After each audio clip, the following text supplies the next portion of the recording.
மதுரை சித்திரை திருவிழால இந்த 6ஆம் நாள் ரொம்ப சிறப்பான நாள்.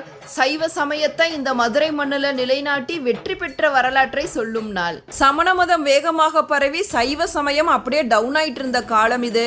மதுரை ஆட்சி செய்த கூன்பாண்டியன் உள்ளிட்ட பெரும்பாலான மக்கள் சமண மதத்தை தழுவ ஆரம்பிச்சாங்க. ராணி மங்கையர்க்கரசி சிறந்த சிவபக்தர். ராணி, சில அமைச்சர்கள் உள்ளிட்ட சில மக்கள் மட்டும் சைவ சமயத்தை பின்பற்றிட்டு வந்தாங்க.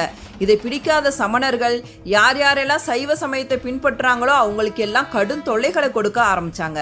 இந்த மதுரை மண்ணுல மீண்டும் சைவ சமயத்தை நிலைநாட்ட திருஞான சம்பந்தரை மதுரைக்கு அழைத்து வர ராணி மங்கையர்க்கரசி அமைச்சருக்கு அறிவுறுத்துறாங்க. திருஞான சம்பந்தர் சைவ சமய குறவர்கள்ல முதன்மையானவர். 63 நாயன்மார்கள்ல ஒருவர்.